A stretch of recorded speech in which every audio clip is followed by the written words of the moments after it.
Welcome to the Coming Clean podcast with your host, Peter O. Estevez. Hit a dash in my position, you will never last. Real talk, I had to get it from the mall. Real talk, now I'm vibing with a bankroll.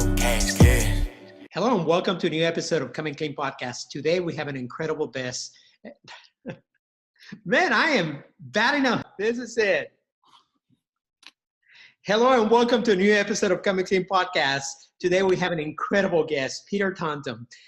Peter is the CEO and founder of Snap Fitness. He has a total of 6 brands across the world, representing 6,000 locations in 28 countries. He started out of one facility many years ago in 2003. Yes. And today Peter has,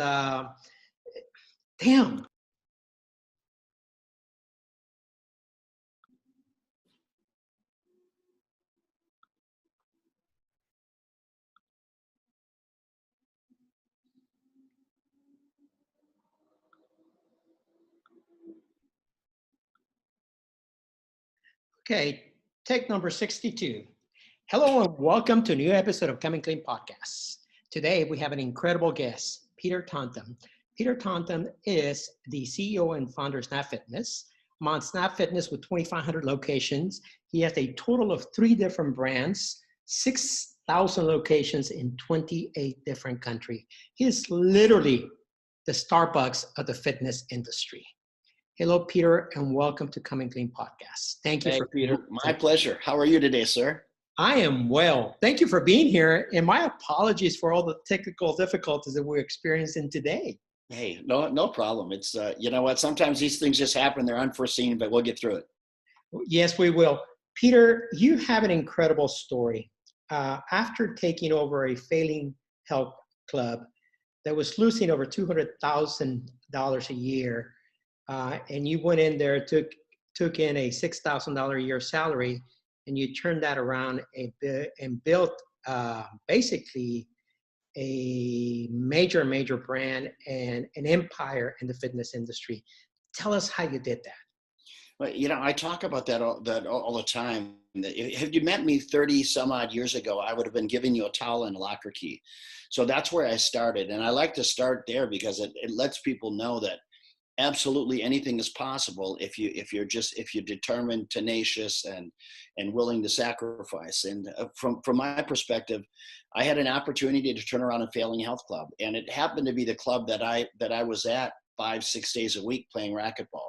So I could see the leadership that was in the club today, being in that facility for so many years. I got to know the owners and came to realize one day that, look, I knew the club was taking on water. I knew it wasn't cash flowing. And one day when I was getting ready to move to Orlando, Florida, I felt I owed it to the owners to have breakfast with them and just say, look, you know what? I feel bad that you guys are losing money the way you are, because I know you have great intentions, but I want you to know, in my opinion, you're never going to turn this business around until you change the leadership. And I said, and they asked me, well, Peter, you know, what do you think it is? And I said, well, I know exactly what it is. He's not engaged with the members. He doesn't know the importance of delivering a great member experience. He's not involved with the community. And those are things that you just have to have in order to survive in business then and in business today. You have to make people feel loved, feel special, and appreciated. So I had breakfast with the guys. I said, best of luck to you. I moved to Orlando, Florida. About a year and a half later, my phone rang, and it was these guys. And they said, look, we'll pay you $16,000 a year, which was a low salary. But they said, look, if you can turn this thing around, you can buy us out with the profits. And for me, that's what I needed. That was my window. That was my opportunity. And even though $16,000 a year was not a lot of money, and I knew it was going to take a hell of a lot of work, I knew that it was my opportunity. And I felt that I could, in fact, turn it around.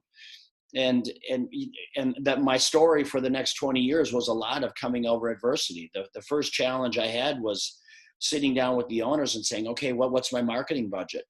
And they literally said, Peter, maybe you didn't hear us. We lose $200,000 a year cash flow. And there was 5 owners. They all kick in $40,000 a year. They've been doing it for years. They said, we have no marketing budget. We have no money. So, you know, you got to make, we don't know how you're going to do this, but this is your opportunity. And I could have done one of two things. I could have got under my desk in the fetal position, or I could have said, okay, we got to come up with a plan. We got to figure out what it is I'm going to do. And I started going I remember I walked into a carpet store and I said, hey, look, I need carpet. I don't have any money, but I have memberships. And to my surprise, Peter, he said, okay, we'll trade. Cause I said, look, I'll give you memberships for all your employees and their families. Come and use my club.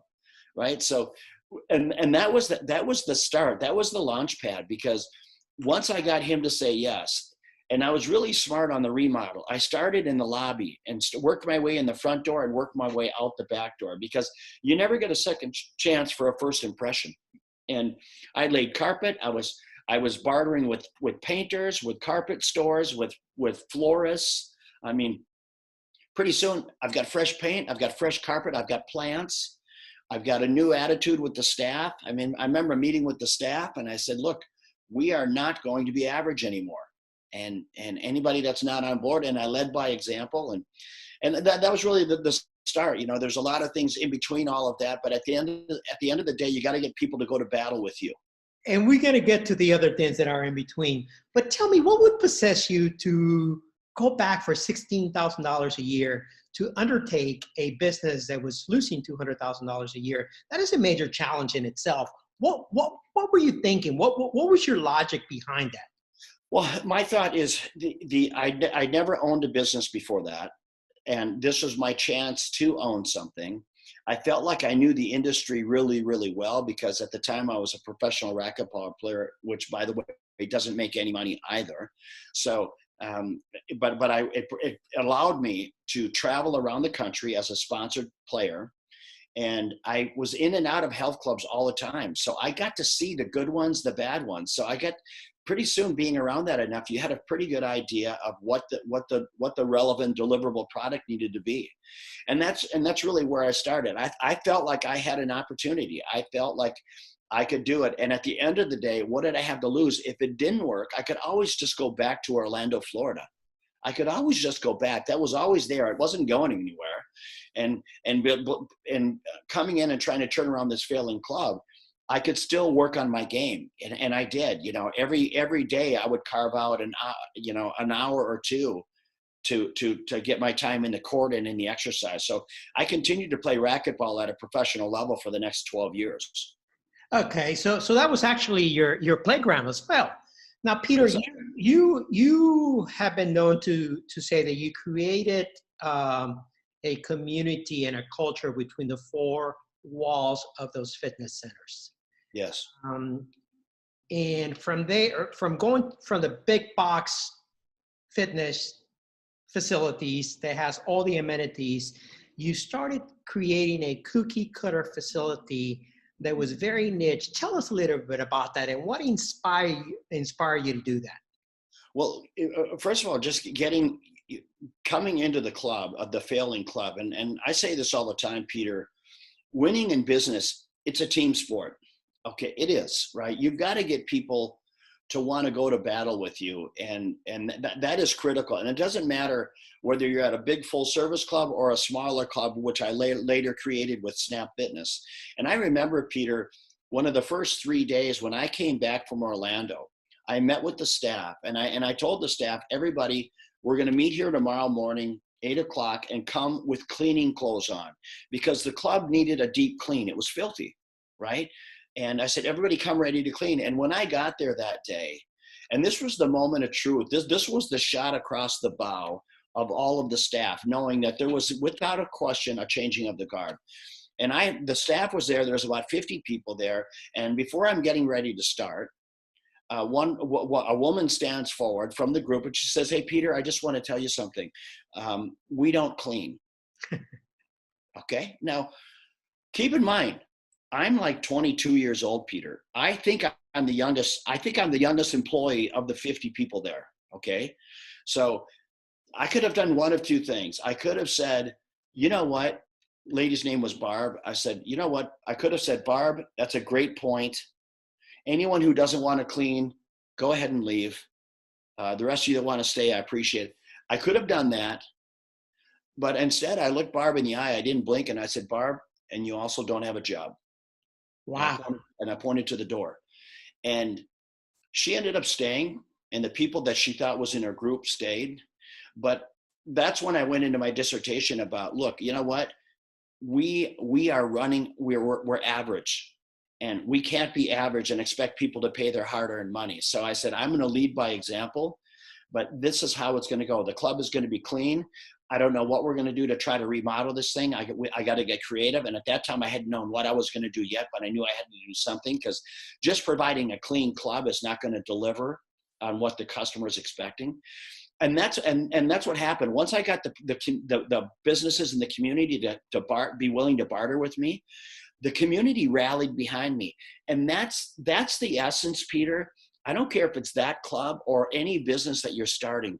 You got to get people, your employees, to look at you and respect your effort and respect your passion and respect your no quit. And when I had people that I had to pull them aside and say, look, I really don't think this is the job for you, right? And I would go in. It wasn't my job to beat them down. I was just saying, look, people, when they're coming into it, we are in the service business.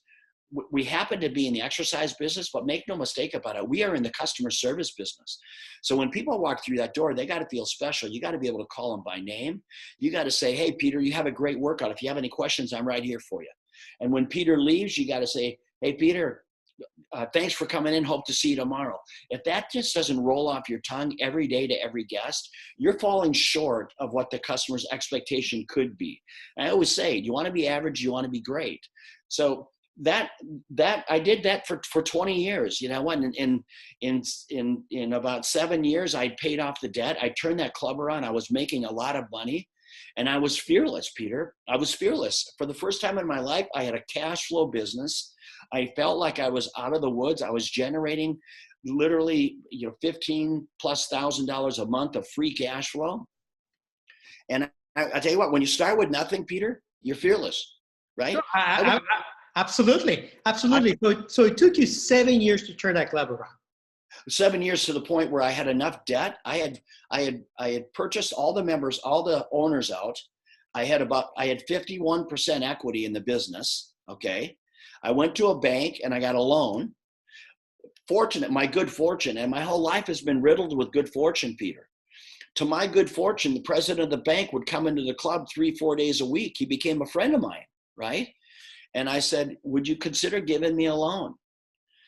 And to my surprise, once again, just like the bartering, to my surprise, he says, I do. And, he had made a great point. He said to me, hey, Peter, every now and then you got to bet on the horse. Okay. And that's a true statement. I use it all the time. You know what? And for me, that was Wells Fargo. And I bank with Wells Fargo today. And I tell you what, it would take wild horses to drag me out of Wells Fargo, because those guys took a chance on this kid with a mullet, quit college, but I tell you what, I had the heart of a freaking lion, and I was winning. Okay. And I was the same, and that's how I am today. I think sometimes it's just kind of inbred in you. For me, I'm hugely successful. Success beyond my wildest dreams, but I am the same guy that went to school in that 2-room schoolhouse. I am the same guy with grit. You know what? When problems come, I realize that it's through adversity that all these learning experiences take place.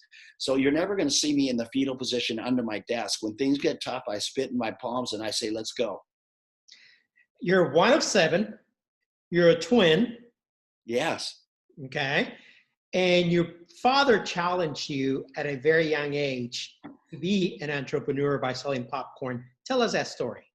Yeah, well, my dad's a man's man. You would love him, right? I swear he still has the first dollar he ever made. A very conservative guy, but with my parents, they were, look, you're going to do one of 3 things. No particular order, Peter. You're going to play sports, you're going to go to school, or you're going to be working for me. So any one of the 3 he's good with, right? So for me, I said, no problem. When I turned 8 years old, he had a popcorn stand. My dad had a small grocery store in our hometown. When I turned 8, he said, you're going to work the popcorn stand. So, every weekend and all summer long, I would be selling popcorn there. And I remember one day my father walks by me, and he walks about 30 feet past me. He stops, he pivots, and he turns around, comes right back towards me. And I'm thinking, what did I do now? I'm going through my mental checklist. You know, did he catch me stealing that ice cream bar in the grocery store or whatever it was? He stops in front of me and goes, "Hey, son, how are sales?" And I was getting ready to give him my 8-year-old dissertation on how sales were kind of slow that day. I got about 4 words out. He says, "Son, it's slow because you got to get out from behind that counter and go ask people if they'd like some of your popcorn." So I said, "Okay, Dad," right? "What else are you going to say?" "Okay, Dad." And so he leaves and I march off from behind the corner. And I tell you what, it took a lot of courage. So there was a lot of life lessons there. Going up to a complete stranger at 8 years old, I was kind of a shy kid. And I'd have to pull on their shirt sleeve and I'd look up at them and say, "Would you like some popcorn? I just popped it. It's really good." And I was being sincere about it because I thought it was damn good popcorn, right? I go, "I just popped it. It's fresh. It's really good." And they would, "How do you say no to that?" Well, I didn't know there was a little bit of a cute factor in that, but they'd follow me back to my popcorn stand and I'd sell them some popcorn. Well, my sales doubled. But the real lesson there, Peter, the real lesson was that, you know, in life, if you want something, you got to go get it. It's not just going to fall in your lap. Things, you know, shit just doesn't happen. You got to make it happen. And that's kind of some people watch things happen. Some people make things happen. So I subscribe to the latter. Been like that my whole life.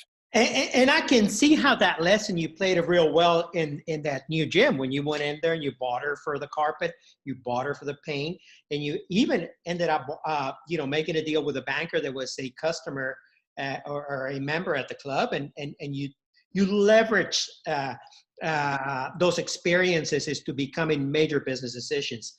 How did that become Peter Taunton, the CEO and the founder of Snap? How did you go from that big box fitness center into building 2,500 locations? Well, I did for the first 7 years. You know, when I finally got to a place where I was in the ownership, where I was in controlling interest, I got the bank. I bought out all the partners, so it was just me and the bank in this club. So then I went ahead over the next 14 years, Peter. I went ahead and built 7 more clubs with that same bank. Okay, I would get a loan. Yeah, what I would do is I would get a loan, and now I would have 2 clubs paying off 1 loan. And as soon as I got that loan down to about 50%, I would pivot right back to the bank and I'd say, the guy's name was Paul. I'd say, "Paul, I'd like another loan." And he would roll his eyes, but he never said no, right? And I did it 7 times. So for 20 years, I had these 7 clubs. They were called America's Fitness Centers. And I sold those clubs because at the time I was married and I was spending a lot of time on the road. And I said, "You know what? I want to try something different." I didn't know what different was. I didn't know what I was going to do, but I had been doing it for 20 years and I just wanted to try something else. I knew I was capable. So I sold all those clubs. And then what happened? One of my employees, and he was a great employee, kind of guy that if a hand grenade came in the room, he'd dive on it for you. He was that loyal. And when I left the company after I had sold it, I set up a great compensation plan for him to be the manager of all the clubs. But he just couldn't stand. The culture change was so dynamic for him. He didn't want it. He liked that personal relationship with the owner, which I understand and appreciate. So he says, "Peter, would you ever consider building a club and I'll run it for you?" And I said no to him at least a half a dozen times, Peter. But then I started thinking to myself, what if I took out the swimming pools, the racquetball courts, the aerobic classes? Suddenly this club went from 40,000 square feet down to like 4,000 or 5,000 square feet. And instead of having 50 employees, I had 2. So this thing became so small, and I put a pencil to it, and I'm thinking to myself, my gosh, I only need about 225 memberships to cash flow this thing. Well, it was worth a try. Well, I built one in a community, like I said I would for him. I sold enough memberships in 90 days to cash flow it for the year. 90 days. Wow. Well, now I'm mildly surprised. I'm intrigued, right? I didn't know yet I was going to build an empire, but I was intrigued by the model. And then, so I built another one in a little bit smaller town, a mid-sized town. The unit level economics fell right in place, Peter. The rent was less than that of an urban market. So I always tell people, it's not what you take in the front door, it's what you take out the back door.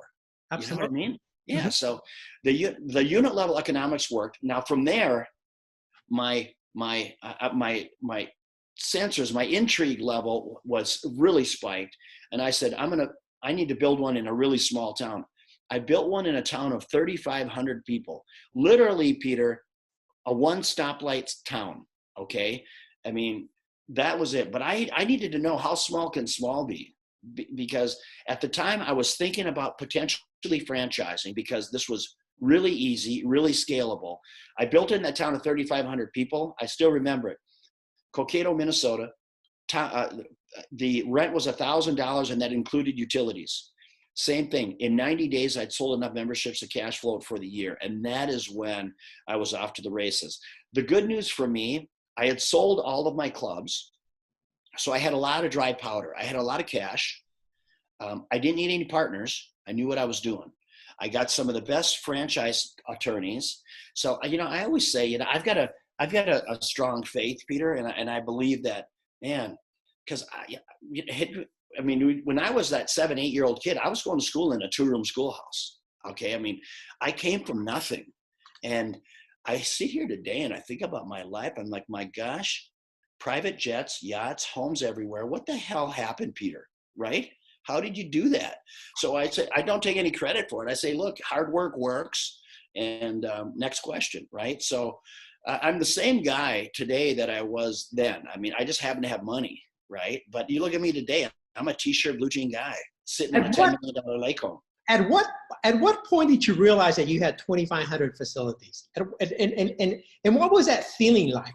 Well, I remember, I've always been an overachiever, always, right? And I remember sitting down with an equipment manufacturer, Cybex. I'm sitting down with the owner of Cybex, and we're at one of the big trade shows. And he says, so, what's your goal? At the time, I had about like 200 stores, 200 clubs. What is your goal? Now, were you a franchisor at the time, or you were? I franchised right away. You franchised it right away. Okay. Yeah, because I said, look, someday I'd love to have 1,000 of these things. I'm thinking, you know what? Think small, be small. That's been my whole mantra, right? Think small, be small. So put yourself in a position to win. You can't. It's really hard to be small and then try to be huge. Mm-hmm. You end up going back because your foundation is just not there. It's the structure. The base is not strong. So anyway, I remember him asking me, what do you want to do? And I told him, I'd like to get to a point where I'm opening a club every day. Right. And he's looking at me. I mean, he literally looked at each side of the table. We're at a boardroom table. He looked at everybody thinking, who the hell is this kid? Right. I'll be damned. Like 4 years later, I opened 377 stores in 1 year. Wow. I was opening, literally, I'm not talking about selling a franchise. I'm talking about opening a new store every day. And the beautiful part, Peter, was if you walked in my headquarters, people were not running around with their hair on fire. Okay. One thing that I'm really good at, I'm meticulous to detail, and I'm good at casting people in the role.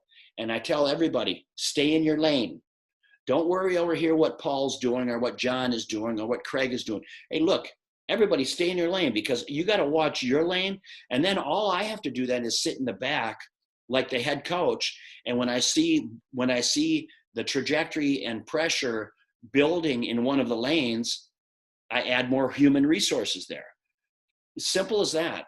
And I tell you what, it worked amazing. So when did I realize it? Well, I knew I had a tiger by the tail when I was building 200, 250 clubs a year. I mean, obviously 377 was amazing, but I knew what I had was special. Where did you go from there? What happened next? Well, in 2000, remember the financial crisis that hit 2008, 2009? Remember? How can I not? How can I not? Yes. Yeah. Yes. So when the financial crisis hit, the banking industry came to a screeching halt. Okay. The banking engine stopped. Well, for me, I had no debt. I was sitting on a ton of cash. And when everybody else was burrowed in their foxholes, I was standing up, taking shots. Okay. Why? Because I was not over levered.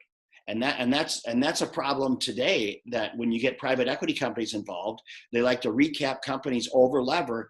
And when things go to hell in a handbasket, like right now with C19, everybody's sideways. Okay, because that engine that's burning interest payments, that engine doesn't stop regardless of what's going on in the world. Absolutely. So for me, saying, hey, look, I don't mind debt, but I hate exponential debt. I hate unnecessary debt. Well, it served me well. So I made some acquisitions, and then from those acquisitions, I plugged in my same systems and processes because I had a machine. And then what I did is I created Lyft Brands. So Lyft Brands was the parent company. Okay, think of an umbrella, and underneath Lyft Brands. So Lyft Brands was Elevated Wellness Companies was my tagline. Okay, underneath it was Snap Fitness, 9 Round, Fitness on Demand, Yoga Fit. I mean, I had like 6 or 7 brands under there. And the beautiful part is I consolidated all of my legal, all of my accounting, my customer support. That was all in one main hub, and you had all these things coming out. So the scalability, the unit level economics as a big infrastructure made sense. Oh, absolutely. And is zero. It was minimal per unit basis. Your cost per unit. You had people, you had headcount that was already there. Yeah. So if I had I had, and when I was humming and I had all acquisitions and negotiations, I would bring in more attorneys. So I had a legal department that would do their jobs, right? It didn't matter if they were reading a Yoga Fit contract or a Snap Fitness contract. Didn't matter. Right. Now, let me ask you. Accounting. Let me ask you a question. How would that model work today? Well, let's look at the world and what's going on in the world, and it is not pretty. We, as you know, may or may not know, Gold Gyms is completely going out of business. It's completely facing other operations. 24-hour fitness is questionable whether they will reopen their stores or not. Yep. And just like that, in many other industries, a lot of the big box stores, Saks Fifth Avenue, Nordstrom's, all of them have been sucked up by C19. Okay. Yes. So 2 questions. What impact has that done to your business? And how will somebody be able to recover from what's going on today? Well, unfortunately, Peter, some are not going to recover because they were in a tough position prior to C19, and C19 just completely pushed them over the edge. That's the unfortunate piece. You're going to see and it was unforeseen. I feel really bad for some franchisees out there who have put their life savings into their business. They made the bet. They put their life savings in the business. They're chugging right along. They have a thriving business. They're making money. They upgrade their house. Their kids are going to private school. They're living the American dream. And by no fault of their own, one day they come in and the government says, by the way, you're going to close the doors. And every one of them said, that's probably the right thing to do. Nobody thought it was going to be 90, 120 days. No one thought. Now, a lot of these small business owners, they might have, 30, 60 days of dry powder on the side, but they never think they're going to need that much excess cash because their business is always spinning off cash. But if you turn that spigot to a screeching halt, like to zero, I mean, that cash gets burned up in a hurry. And that's what's tragic for me. My heart goes out to every one of those entrepreneurs who put it on the line, and by no fault of themselves, they're going to lose their life savings, and where this economy and the American dream is getting absolutely dismantled one brick at a time. That's unfortunate. I think you're going to see some consolidation take place here because there are going to be some people that fundamentally they still have a good model, but they just don't have the powder, and the banks don't have the patience to stick around. I don't think it's something that's going to, in the health space, in my brand, take Snap Fitness as an example. We're probably have a better chance of coming out of it in a better light. And I'll tell you why. You take an Orange Theory or a Barry's Boot Camp, some of these things that are a smaller space, with a group fitness functional training platform, you typically have people 4 feet apart. They've got 35, 40 people in a class. You're breathing hard, you're sweating. Okay, that's for people that are a little bit hesitant on C19, that's not where they want to go. Right. They're not going to go. They're going to want to be in more of a boutique type setting, like a Snap Fitness that has 24-hour access. Very seldom do you walk into a club other than Monday at 5 o'clock, but very seldom do you walk into that club and you're working out with 25 people. Very seldom. Most of our members live within a mile or two of the club. They get in, they get out, they get on with their day. So no attendance, right? No, they're attended. They're attended because when I started it, they were only staffed about 15 to 20 hours a week. But as the industry evolved, as people became more aware of health and wellness, which has been a beautiful evolution over the last 15 years, now the expectation is raised. They want to see a face behind the door. Our clubs are staffed from about 5 to 6 in the morning until about 8, 9 o'clock at night. Okay. And after that is key pass and get in and get out whenever you want. Absolutely. Okay. So, with the Snap, do you feel that under today's climate, you're going to lose any of those franchisees? Of course. We will probably, my guess is, we could stand to lose 250 locations is my guess. Okay. And I hope not, but that could very well happen. It's really sad. Under the umbrella of your 3 different brands, you have 6,000 locations across the world. What are the other? What's the combination of all of your? Well, the big three are Snap Fitness, 9 Round, and Fitness on Demand.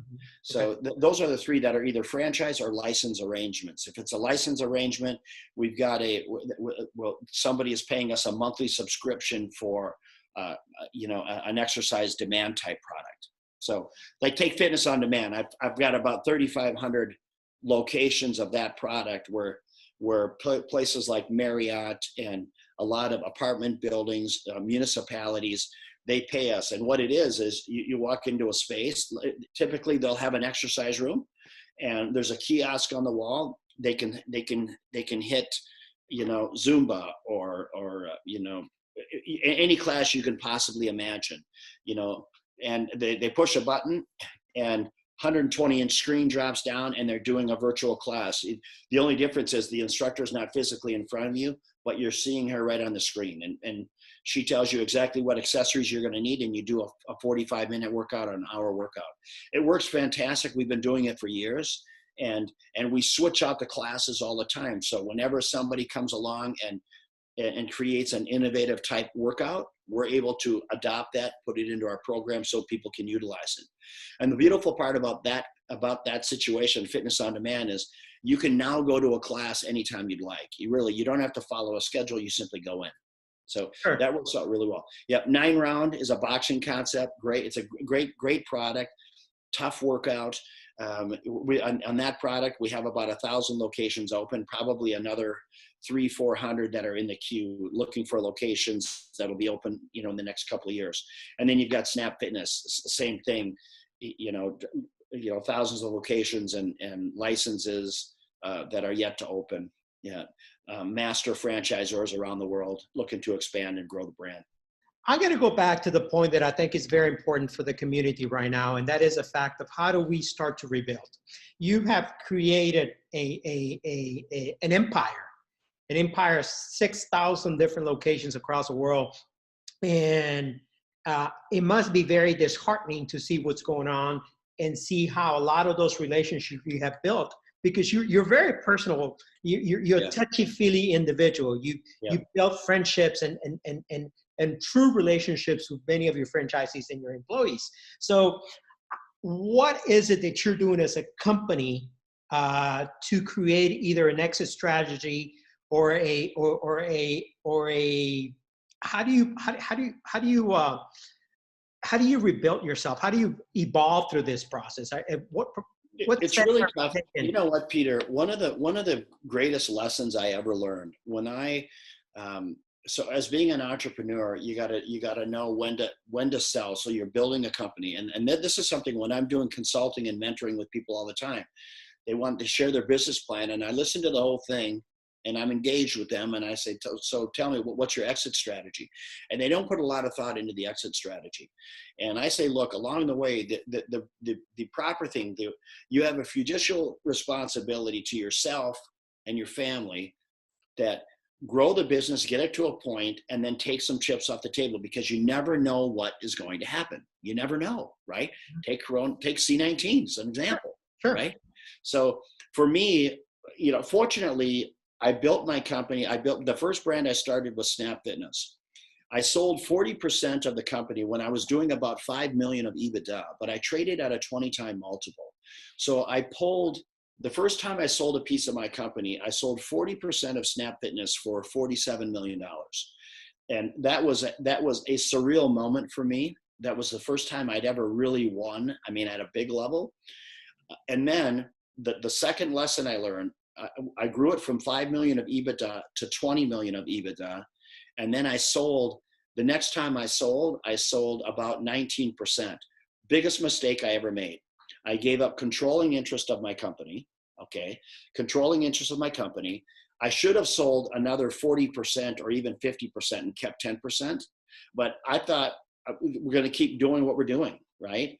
Well, when you hand the keys over to someone else, anything can happen. And there was some things, the industry changed. I didn't think we pivoted the right way. They recapped the company. So now you got a lot of debt. They do business differently than I do. And now with COVID-19 coming in there, they're strained. So for me, you never put your business in a position to where you're exposed. Okay. I just don't think that's good business. Especially when you over lever a company, the over levering side, you recap it. Yes, you pull out a dividend.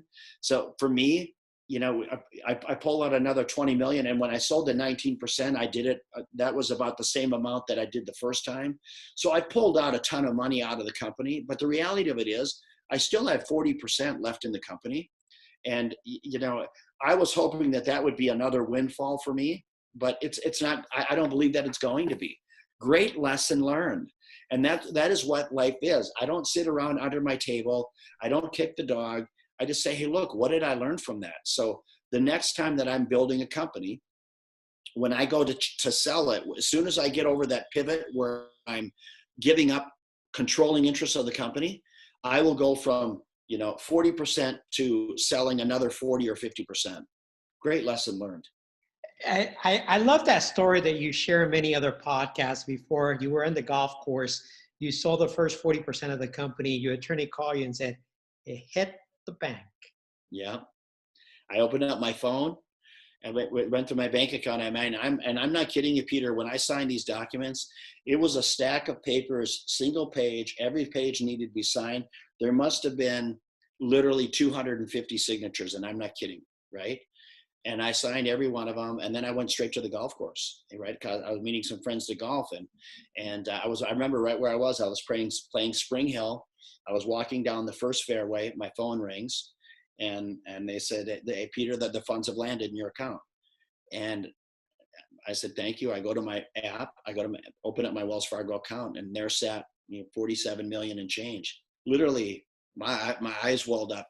It was because there I was walking, it was surreal. I said to myself, God, you did it. You really did it. It was no more hesitation, no more, can you do it? The kid from the 2-room schoolhouse, youngest of 7, did it. And I knew my life would never be the same, right? Peter, are your parents still alive? My father's alive. My mother passed away about 10, 12 years ago. How did your father react when you share that story with them? Well, it's kind of funny. I didn't tell a lot of people. My dear friends knew that I had, done really, I hit a grand slam. And my dad calls me one morning, true story. And because the paper, the Minneapolis paper got a hold of it, and they printed that, Taunton sells 40% of his business for 47 million, right? And my dad calls me and he says, son, is it true you sold 40% of your company for 47 million? He had no idea. I said, I told him, I said, hey, Dad, it's true. And I want you to know that's one debt that I'll never be able to repay you, is that you taught me how to work. You taught me and you showed me firsthand what an honest day of work looks and feels like. So I can never repay you that gift that you gave me. It's a true statement. My dad still to this day, he's a rancher in South Dakota. He's 89 years old. He's a total stud. And he still measures the value of a day by how much you sweat. You know, he's just an old school guy. What an incredible story. Peter, you went on and then you sold the other, you sold an additional 10%, right? I sold an additional 19% for about the same amount of money. Yeah. For about the same amount of money. So you basically can retire and do whatever you want to do. Yeah, I mean, I tell people, hey, look, I went from nothing to have a net worth north of 100 million, right? So, money is not, which is one of the reasons I got into social media, Peter. You know, I was asked to get into it, and then when I started looking at it a little bit, I see people, standing in front of jets they don't own, and standing in front of Ferraris, fanning $100 bills, and encouraging people, give me $20 a month, and I'll make you from nothing to 10 grand a month cash flow. You know, just these kind of bullshit get rich quick schemes that, there's such a burning desire, especially by millennials. They want to be rich, and hey, look, don't we all? Right? I mean, people say money can't buy you happiness. True statement. But the only people that ever say that, Peter, are people with money. Okay. Absolutely. You know what I mean? I'll just tell you straight away. I'm sure you've done well for yourself. Look, given the option being rich or poor, just take rich. What the hell? I mean, you get a choice. Absolutely. Right? Money buys you the security and not worrying about money. Exactly right. There's a whole other set of hair and that comes with that. But you're exactly right. So for me, getting into social media was really for that, really to say, look, I'm going to be real and raw, and I am. When you listen to my podcast and things, I give it to people straight. And Peter, I'm glad you mentioned certain things that I wanted to touch on, and you touched about the social media. I think that when the waves come down, when the oceans calm, the sharks come to the surface, and we get to see what's real and what's not real. And here in the last 90 days since C19, I have seen a tremendous shift in social media. I have seen a lot of the fast talkers disappear from social media. Yeah. I have seen a lot of the phantom transformational speakers, motivational speakers, course peddlers, book peddlers. They disappear, because the reality is that we are living in a time where people are looking for people with substance. People are looking, this is not a time to manage. This is a time for us to lead. People are looking for true leaders that have solid solutions to what's going to happen next. People are looking to people like yourself that have taken one club that was losing money, turn it into 20-something clubs, and then turn it into 6,000 other locations across the world. And we realize that along many successes, success is a pile of failures and a small pile of wins. I mean, yeah. And you're exactly right, Peter. You know what? I have a lot of friends that have done very well for themselves, and I tell you what, every one of us, and I'm talking about guys that have a net worth north of 50 million, and every one of us has got we all have our road rash stories, and every one of them will say, look, every material life lesson they learned through times of adversity. And it's so true. You know what? It's very easy to run a company with the wind at your back, but when you're bucking a headwind and you got to make decisions at the spur of the moment that could potentially involve hundreds of families. I mean, those are character building moments, and it's not for everyone. And that's why I tell people, look, it is in fact not for everyone. And even many of my employees, I have about 12 employees that have been with me a long time now. I since stepped down as the CEO a year ago, January. But up to that point, I had about 12 people that I would take with me to battle anywhere. And one thing that I really appreciated along my journey is having a front row seat to the American dream. I was actually living it, Peter, right? You are the American dream, Peter. You are and I was letting all of the people around me. I remember sitting like at our employee Christmas party, say, look, I want you all just to understand what you're seeing here, what you're experiencing. You're experiencing a first generation of an idea that was executed into a vision of execution and actually explosive to one of the largest wellness brands in the world, that you had a front row seat to that. And what comes with that is you get to see people buy their first new car. Okay. You get to see people get married, have their first child, buy their first house. I mean, that building a great company is one thing, but in the backdraft of all of that, if you're really paying attention, the real beauty in this whole journey is all the lives you touched. Now, and then think about the millions of lives that I've had the opportunity to touch, getting them healthier, losing weight, self-esteem climbs. They choose their own career, a different career path. Think about the millions and millions of lives that I've had the blessing of touching in my life so far. So I'm excited for the next 50 years of my life. I think about, how can I give back?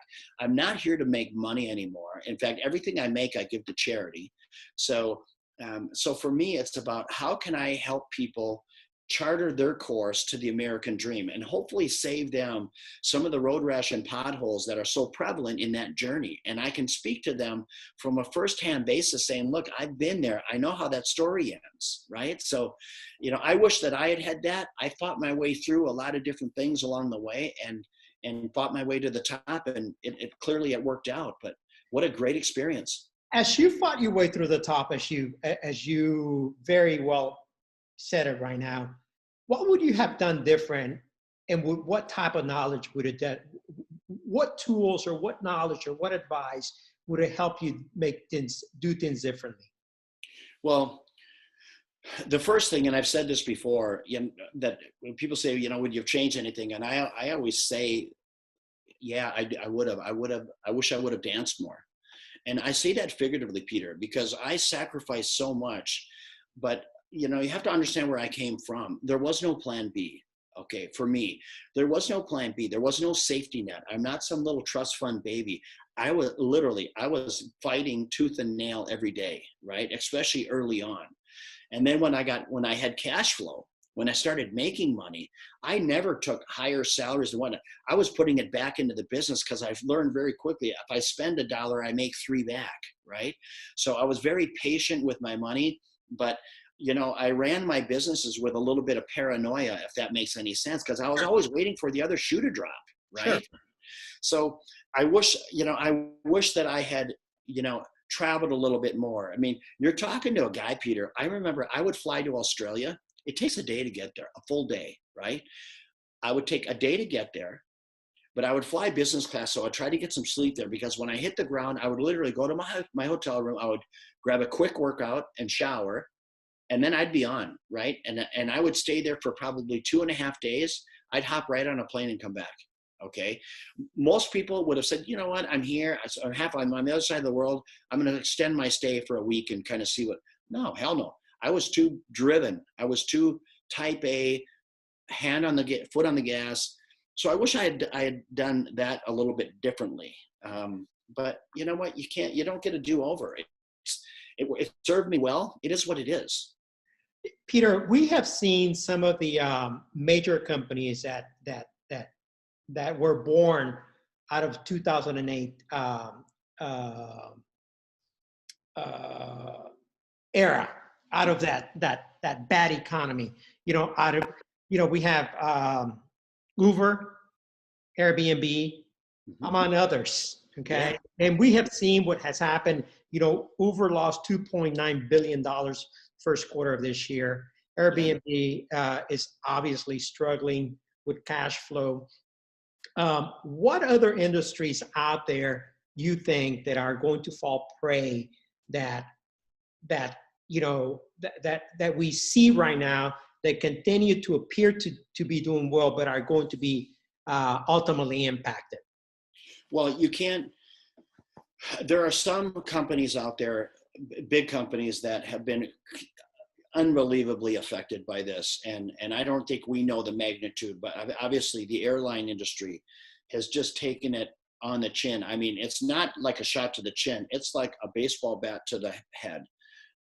Those guys, they're hemorrhaging cash like you can't believe.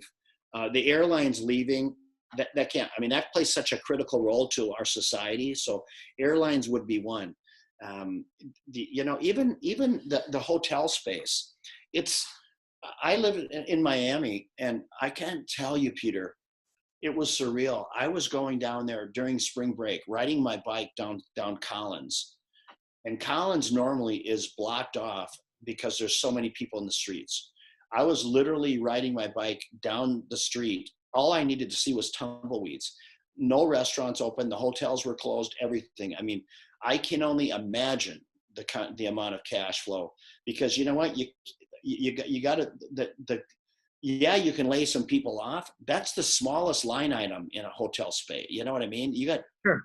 the taxes, the air conditioning, just the upkeep on the properties. So, I think that there are going to be a lot of these that they're going to have to come back. And I think that government's going to have to get involved with them, because we can't stand to have them leave.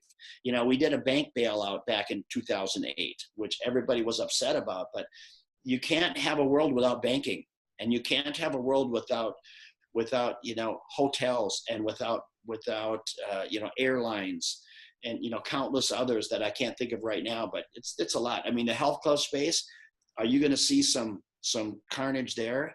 Absolutely. I can't imagine being in the brick and mortar shopping mall space, like the big shopping centers. I mean, they were feeling the effect before with Amazon. Well, imagine now, Amazon is just absolutely killing it, which is just putting salt in the wound of anybody that's got brick and mortar, trying to get the consumer to come out and try things on. I mean, and we're all guilty of it. I just finished a post right now that'll go live here in a couple of days, but it just talks about, look, when these quarantines are lifted, as a society, we literally have got to put Amazon on the shelf for 2-3 months. We've got to get out and really support the local businesses, because if we don't, they're going to be gone, and it's going to be a slow road coming back for a lot of these people. Yes, and there's also an argument there. There's also an argument there, Peter, that if we shelve the Costco's, if we shelve the Amazons, if we shelve the Walmarts, if we shelve all those giant businesses, there are also businesses that employ thousands and thousands of people across the world. Yeah. And the economic impact and social impact that they have to a local community is tremendous. We have become dependent. They're an eco-economy to, they're a sub-economy to the economy. So, we are probably living in the most interesting era of all times. I couldn't agree more, Peter. You know what? We are, and we don't know how this story ends. You know what I mean? We're seeing it. We have a front row seat to what is just a complete paradigm shift in how people shop, and this is exponentially pushing it, because we were forced to home quarantine, and we saw what it's like trying to go to brick and mortar and buy toilet paper when it's not there. I couldn't believe some of the things that people were hoarding. But so it's a very unique time that we're living in. Let me pause there for a second. And I'm going to go back to your point about going back and getting out. And there's been a million different conspiracy theories out there. Okay. Yeah. What is your theory of what's going on in our economy and gone on with C-19 and going on in the world? Is there a theory? Well, some of the theories are really, or conspiracy theories are way out there. But I will tell you this, you know what? I think if in fact China was part of this, if in fact that is the case, I mean, it was very well played, because it was, you want to talk about decimating the American economy. You decimate the American economy, you decimate the people. The people are affected by it, and we are so deeply rooted in some of the infrastructure that we have as to what we embrace every day in our lives. So we've been very, very adversely affected by it. If it was done by people in a way to create harm for us, that's really a sad day. And hopefully that flushes itself out. It's frustrating for me from the political standpoint that at the one time when the country's back is against the wall, that our politicians can't put their political divide, push that aside, and just lock arms and do what's best for the country. For the life of me, early on, Peter, Corona-19, nobody knew what the hell it was. Everybody was scared. All we heard about is people are dropping like flies. We knew it was highly contagious. And so everybody was freaked out, myself being one of them. And that's why when they said, hey, look, we're going to shut down business, and I understood why. We need to be able to slow it down so we can let our medical people get a handle on trying to find some sort of a defense against it. It allowed our manufacturers to ramp up respiratory issues, face masks, hand sanitizer, do whatever they needed to do just to try to get out in front of it a little bit. So I got it. What frustrates me, though, is 30, 40 days into this thing, when they had all the analytical data, you come to realize today that, hey, look, it's not a death sentence. I mean, here's the reality. In the state of Minnesota, just take the state of Minnesota. There's 22,000 reported cases of Corona-19, 22,000.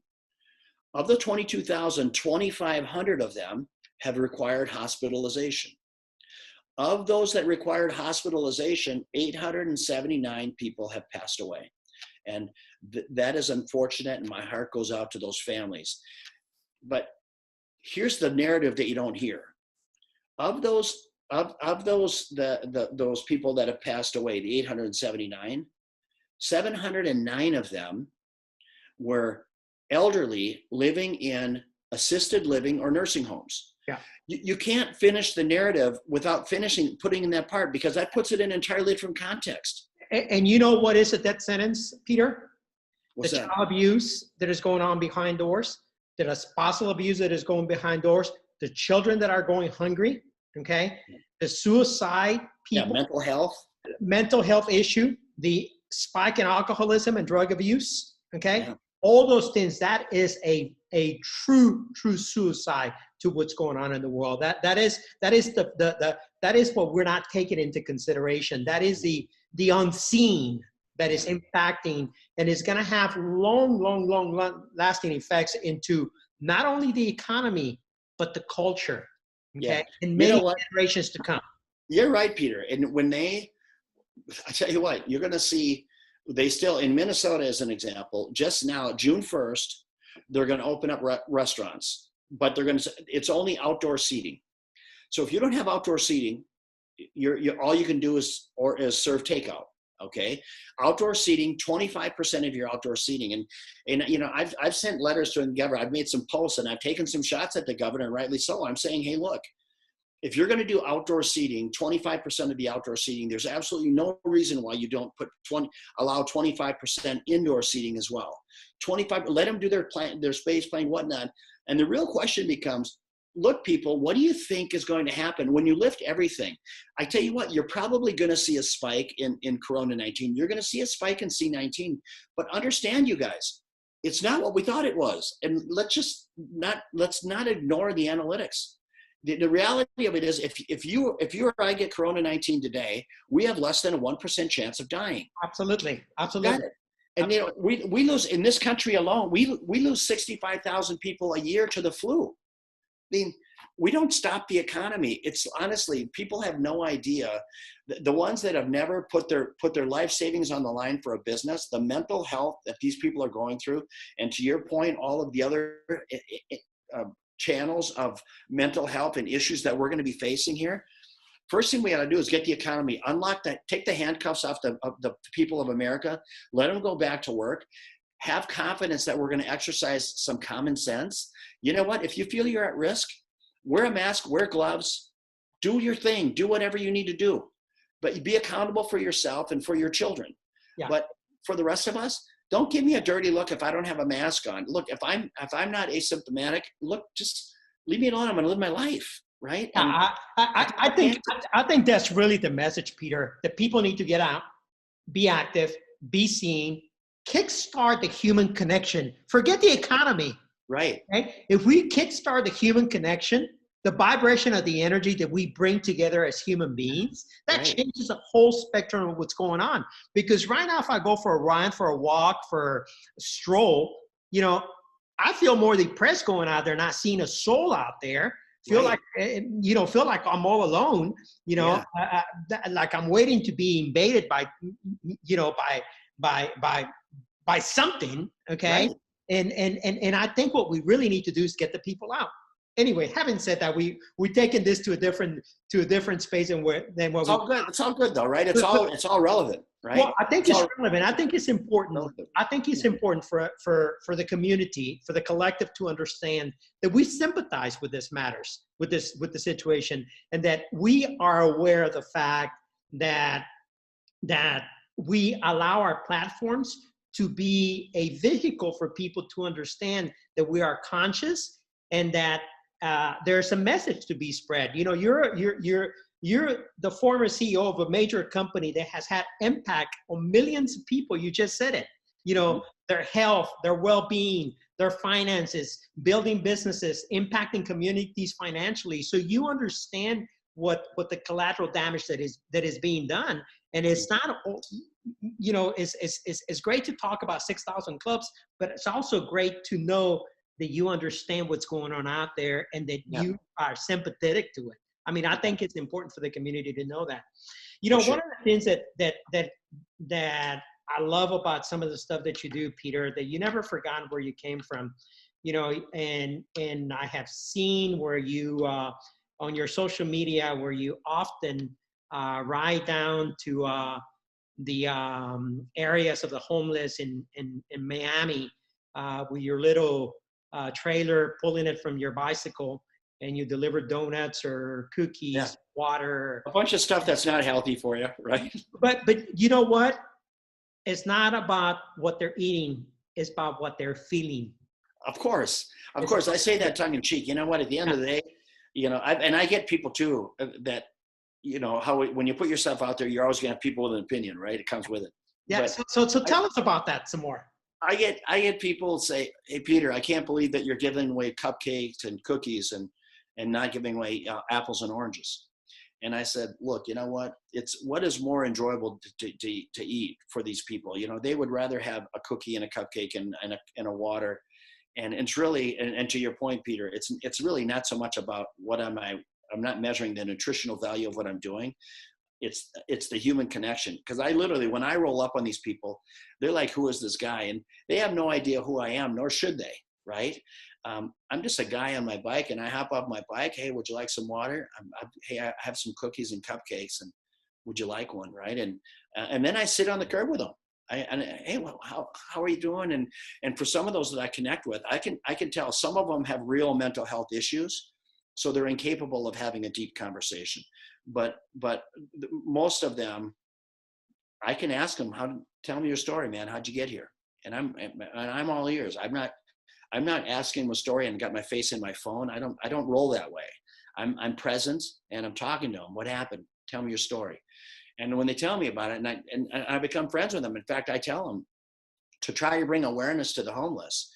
I'll say, like, one of my friends, his name is Jack. And I remember the first time I sat down with him for probably 10, 15 minutes. And I said, hey, Jack, are we friends? He goes, yeah, we're friends. And I said, can I take a picture of us? So we stand up and I go and I take a picture and I say, I'm going to post this on Instagram, Jack. And I'm going to say hi to my new friend, Jack. And then I make a tag about the homeless, right? So I do that just to bring awareness to saying, look, I'm a guy. And people say, oh, Peter, you're going to get killed. And I have been threatened before on the street. It's okay. You know what I mean? I can take care of myself. And I'm cautious. I'm very aware of what's going on around me, and it wouldn't be somebody like Jack. It would be somebody who's suffering from some real mental health issues that would, might stick me with a knife or something, but I can't let that control me. I do my thing, and I feel good about it when I'm done. What inspired you to do that, Peter? I tell you what, I was at church, and it was just a message that they were talking about serving. And you know what? And I would say, we've all been in a coffee store or, a Starbucks or something. And we're at the checkout stand and we leave some money to buy the coffee for the person behind us or something, right? We do some nice some random acts of kindness. You hear a lot about that. And, my position on that, and it's just, Peter, it's just my position, right? Just one man's position. But I always say, if I'm in Starbucks and the person behind me is clearly in Starbucks too, they've got the means to buy themselves a cup of coffee, or they wouldn't be in Starbucks. Okay. So for me, I'd like to go on the more radical side of it. And I want to get to the person who's literally sleeping with their head on the concrete. Yeah, don't pay it forwards, pay it backwards. It's the people behind you that don't have it. Got it. The people that really do without. And even when I roll up on people who are sleeping, I play like Santa Claus. I tiptoe over there. I'll leave them like 3 or 4 cookies and a couple of bottles of water. So when they wake up, they have that nice surprise, right? So I just make my difference where I can. And when I'm done, it's really more for me, Peter, than it is for them. I'll be honest with you. And it's okay as long as you're touching lives. Peter, where does Peter go from here?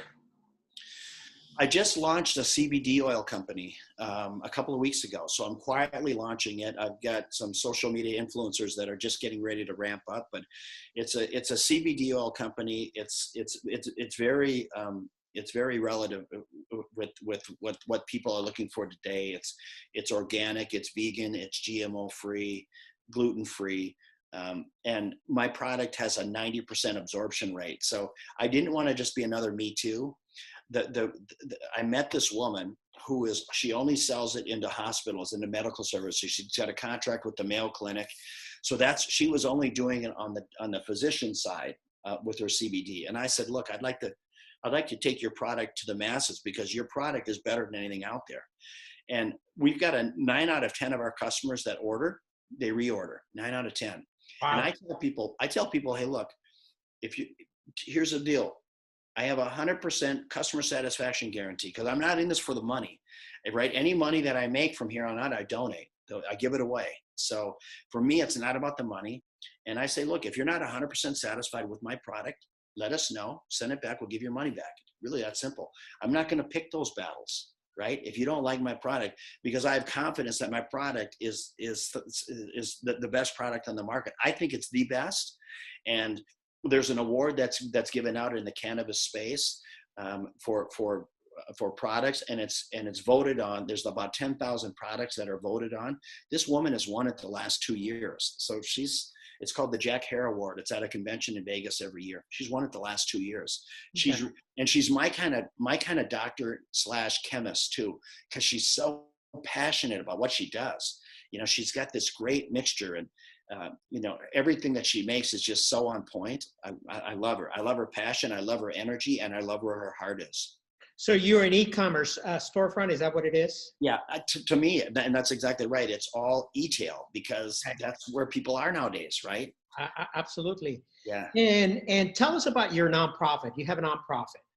I do. It's a nonprofit. It's the Peter Taunton Warrior Foundation, and my tagline it's the Peter Taunton Warrior Foundation, and my tagline is fighting the good fight.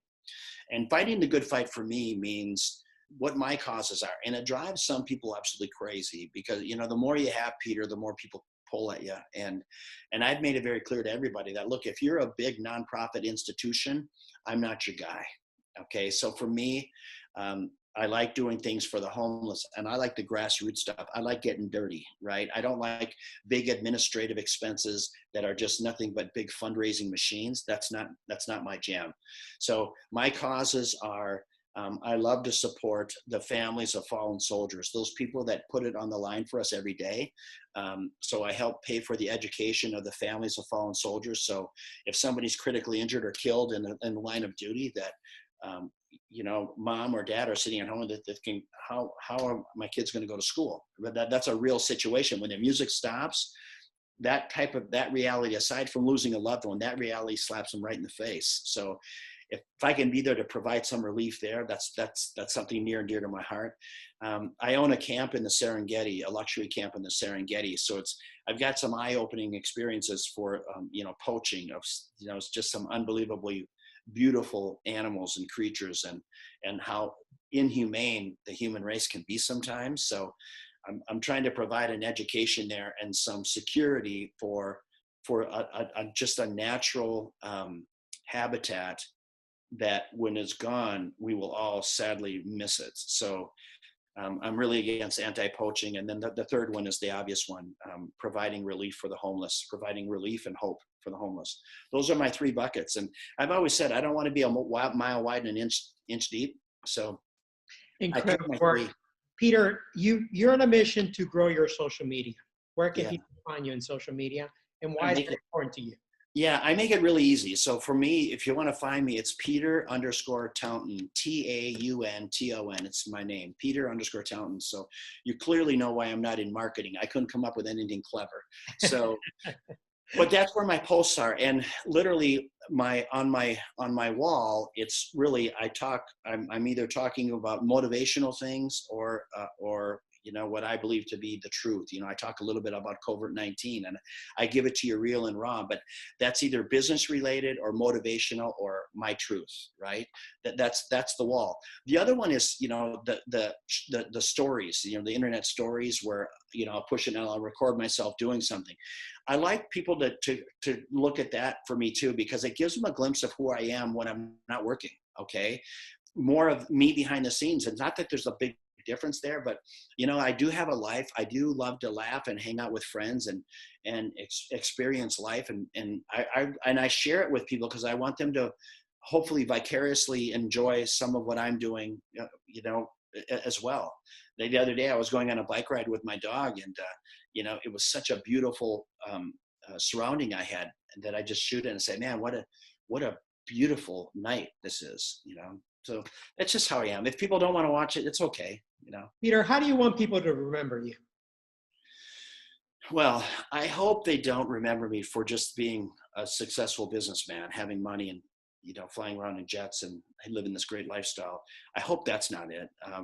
I hope that they say, you know what? He never lost who he is. Right. And that means a lot to me, that I'm compassionate. I stick up for the underdog every chance I get without hesitation. And I've been like that since I've been a little boy. I don't know where that came from. Probably from my dad, exactly where it came from. But so that just, I'm a kind guy, but I'm just another man. And, we all, regardless of what you have, we all have our stuff. We all have our challenges. Who was your biggest mentor in life? By far my dad, good and bad, right? I mean, because I was, around him, and I could, when you're a kid, you're so impressionable those early ages, and so it would have been my father. And my dad, he had 7 kids, right? I mean, so there were some nights he'd come home, he'd be short, right? I mean, you got 7 kids, you're trying to figure it out, right? You got a small grocery store.